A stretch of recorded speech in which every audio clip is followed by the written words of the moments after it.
Alright guys, this is going to be a final review on the RokForm case for the iPhone 12 Pro Max. It will also be a quick comparison between the RokForm and the Quadlock case.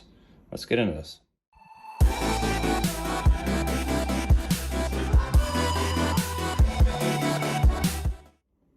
Let's get into the things I don't like about this case. I'm going to start off by just getting right into the bad stuff first, and we'll talk about the good stuff. One of the biggest things I do not appreciate about this case at all is the price. While I do agree with the price of the case, I think the $50 for the case and what you're getting in the case is acceptable. What I believe is completely unacceptable is the price of all the attachments. The reason why I looked into this case and why I looked into the Quadlock case is because of the functionality of it. I wanted to be able to mount this into my car. I wanted to be able to put a mount on my motorcycle. Wanted to be able to mount it onto my mountain bike. I wanted that functionality. The reason why I was so hesitant on getting this case was because of the price of the attachments. The price of the attachments for this case, I believe, are completely ridiculous. The price for just the wireless charging head alone is $50. Just that. And in order to get this to work, you have to get the car mount, which is another $40. Where with the Quadlock, I got the case, I got the wireless charging mount for the car. I got all of that for $100. So you're at $100 just right here, just the case with the wireless charging head. So it'd be $150 for the wireless charging mount. Motorcycle mounts are $119. The ring accessory, $35. Just this little plastic knob that you stick around that mounts into the case that you kind of just put on your dashboard, that was $15. And to be completely honest with you, I'd save your money and get rid of that. But that is one of the biggest things, and I believe it's one of the biggest reasons why more people probably won't get into RokForm. Things have to be reasonably priced. Another thing to kind of make you aware of is the magnets on here. They work awesome, but because they work awesome, you're going to have a bunch of metal stuff stick to it. I've had bobby pins. I was working on a railroad bed once, dropped this. There's a bunch of metal shavings all over it. It's just to make you aware of it. Obviously, it doesn't affect the case that much. You just have to, kind of wipe those metal shavings off and stuff like that. I just want to make you aware of it. I've gotten close enough to the car where it stuck from the inside of my pocket, stuck onto the car. It's just something I wanted to make you aware of it. We're going to go ahead and get into the good things about the case. If you don't care about price, this is definitely a phone case and ecosystem I would get into. Let's get into the case. The case, I think this is an amazing case. This is by far one of my favorite cases that I've ever had on a phone. Functionality, protection, style, slimness, it checks all the marks. I feel extremely safe with this case on my phone, more than any other cases. And I guess the best way to compare this case to any other case that's a more affordable case would be like the OtterBox commuter case is the best way to compare this. But this case looks good. You put it on, you don't have to worry about this case. Another great thing about this case is the finish on it. So you have the carbon fiber finish with the TPU bumpers, microfiber lined on the inside so it doesn't scratch your phone. That's all nice and well.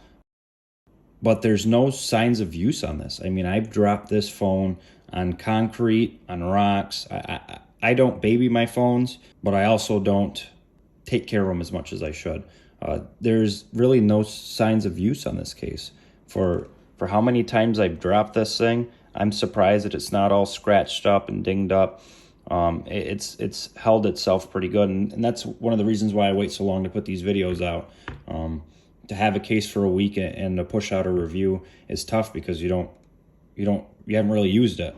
This thing's been through the ringer and back, and it's been one of the best cases I've ever had for a phone.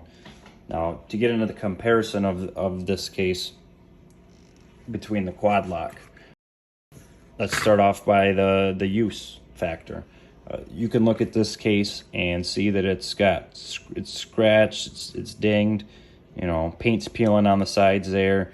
I think for the price, it's $25. It offers some protection, but not as much protection as the RokForm case. And then I like my stuff to look nice, So it's nice to be able, I guess, to drop the phone and the case with the case on it, and it not really show any signs of use. Accessory wise, while I completely disagree with the price of the accessories, as I stated earlier, the accessories are put together a little bit more nice. So the biggest difference between the RokForm and the Quadlock is the mechanisms that they use to attach things. So RokForm uses this, you put it in, it's got a 45-degree click. You can hear it click in. With all the other accessories that I've used, you always hear that nice satisfying click. It clicks into place and it doesn't move. So if you turn it this way, it's not going to go anywhere. You got to apply quite a bit of pressure to unlock it to get it out. So things feel more secure. And that was one of my biggest pet peeves with the Quadlock, was while it still clicks in, put it in here, you can turn it either way and it pops out. And I've had it happen with the Quadlock case a bunch of times where I was using it and the attachment came out. That not as far as having it mounted in the car, but with the ring on it. But it's all about compromises and pros and cons. I mean, you look at the difference with the ring on it. This thing adds quite a bit of bulk. If you want something that's a little more streamlined, probably going to want to stick with the Quadlock. The Quadlock is less expensive. So if you want more protection, a little bit better fit and finish, I would stick with the RokForm. If you want, I'd say 98% of what RokForm has to offer, and you want a slimmer phone case, I would stick with the Quadlock. So the biggest pros and cons of this, I would have to say, between these two cases are the price and the protection. So you get a lot more protection with the RokForm, where it's a lot more streamlined with the Quadlock. If you take care of your phones and you don't worry about dropping your phones all the time, I would stick with the Quadlock. I'm gonna leave a link for both of these cases in the description. I recommend you go check it out, see what each manufacturer has to offer. If you guys have another case that you'd like to see a review on and you don't see very much coverage of it on YouTube, drop it down in the comments, let me know. I'll try and get it out to you guys. I appreciate you guys for watching. Thanks, and hope to see you guys in the future.